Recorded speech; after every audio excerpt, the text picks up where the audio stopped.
Page 27, Jingle Bells.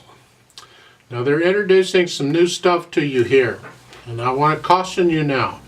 If you've gotten this far in the book and you're kind of struggling and you're not sure you're really getting it, I would encourage you at this point to go back through all that, start at page 11 again, and go through these videos again and make sure you're getting it.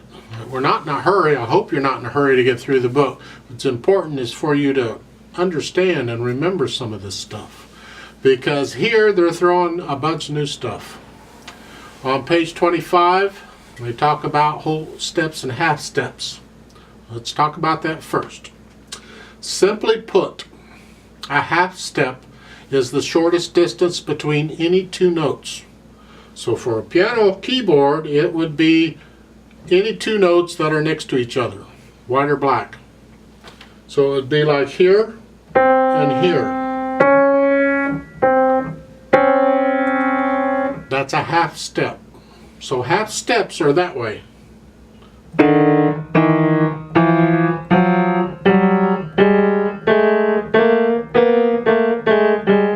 They're all half steps. A whole step is simply two half steps. Two halves make a whole. So if I take a half step and another half step, well, from here, that's a whole step because it's two half steps. It's easy enough on a keyboard because it simply means for a whole step there is one key, white or black, in between.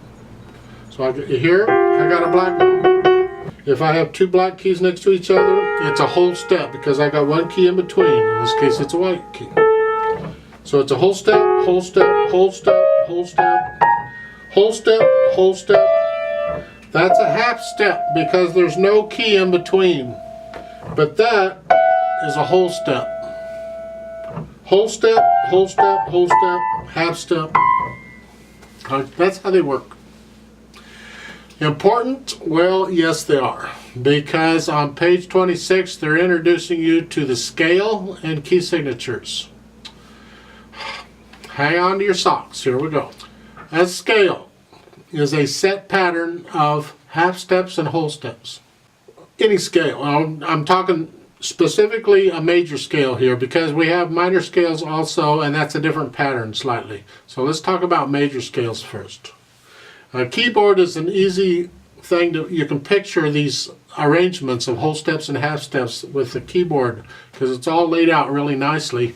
If you start with, think of a C major scale, key of C. We've been in the key of C all along in this book because C has no sharps or flats in it. So it's C major. The scale for C major is going to use all the white keys from C to C. It's a C major scale. Well, you look at the patterns of whole steps and half steps and that's it for any major scale. So it is whole step, half step, whole step, whole step, whole step, half step. That's it. So it's whole, whole, half, whole, whole, whole, half. And that just repeats if you keep going. So I can start on any key on the keyboard, and if I use that pattern, I'm going to get a major scale. They also show you the G major scale. Well, let's go through that. So it's going to go from G to G. Go from any G, so I'm going to stick to the middle of the keyboard. I'm going to follow that pattern. So it's whole, whole, half, whole, whole, whole, half. So that's it. It's a G major scale. Now, at this point, I would encourage you to go do my scale videos for C major scale and G major scale, do the beginner's part, because I also teach you the standard fingering for them for each hand, and it's really kind of important that you learn those. It's going to make playing and understanding the music so much easier for you, especially if you want to get into improvising. You really need to know them. At the bottom of page 26 they talk about the key signatures. As I said, key of C has no sharps or flats. The key of G has one sharp. And that tic-tac-toe thing, or a hashtag, whatever you want to call it, that's in music, that's called a sharp sign. It simply means you raise the pitch 1/2 step. Now, in the key of G, it's an F sharp. So for the Fs, all the Fs, anywhere in the music, doesn't matter where they are, all the Fs, instead of an F, you're going to go up a 1/2 step and play an F sharp. That is an F sharp. All sharps work the same way. They just go up a 1/2 step. If I have an A and I want an A sharp, I'm just going to go up here. That is an A sharp. So they all work that way. So that's why in the scale we had an F sharp. It works out. Now in Jingle Bells, over on page 27, it's in the key of C major because at the beginning of the staff there, you have the clef signs and you have the time signature. Well, there is no sharps or flats shown in what we call a key signature. What key is it in? C major. C major has no sharps or flats. So this piece is in C major. But if you look at the second line on Jingle Bells, go over to the third measure in the left hand, you have, and they have it there for you, an F sharp. So it's an F, a 1/2 note F with a sharp sign in front of it.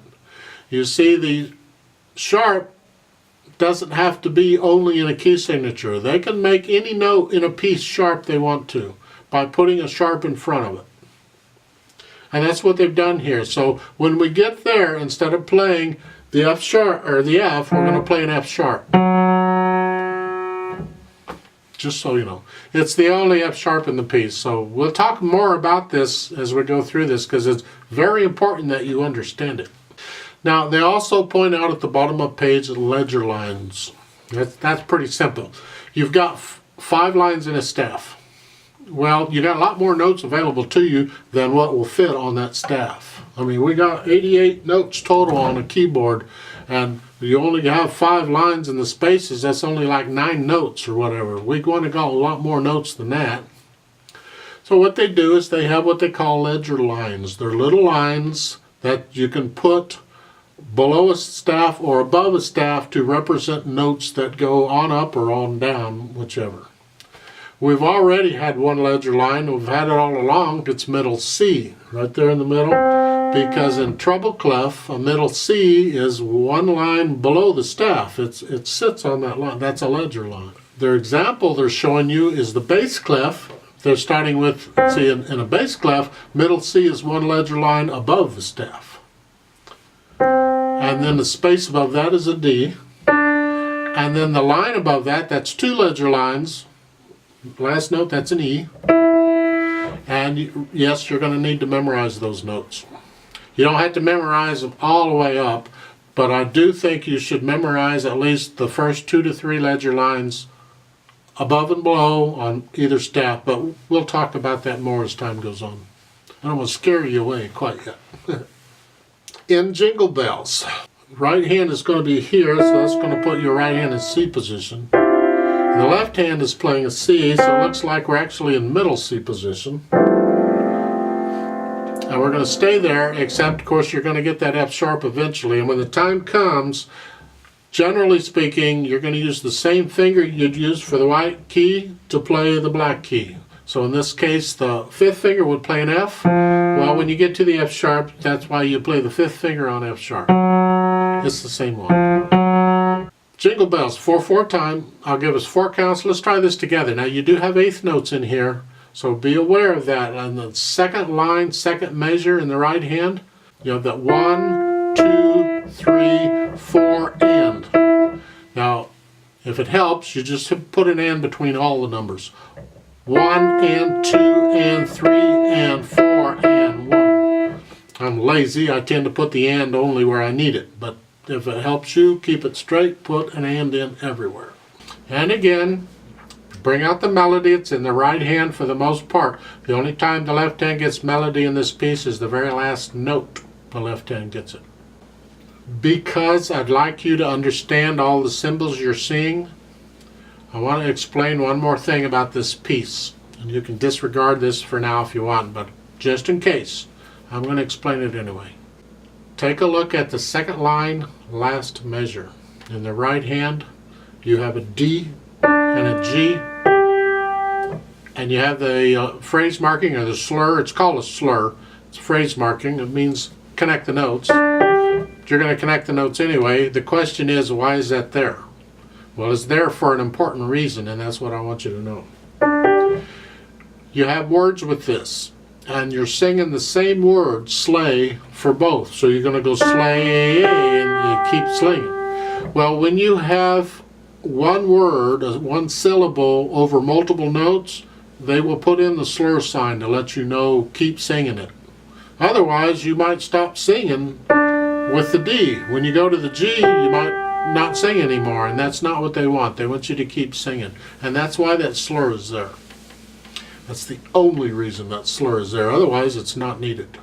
So, slowly. You can do it brightly on your own. I'm going to go slow. I'll give us 4 counts. 1, 2, ready, go. 4,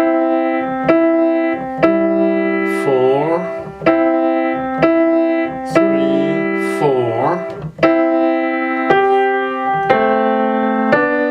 1, 2, 3, 4.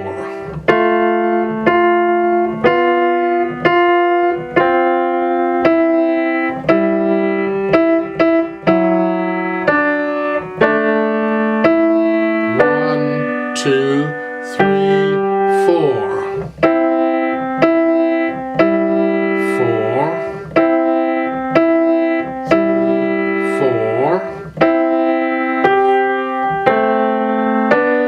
1, 2, 3, 4.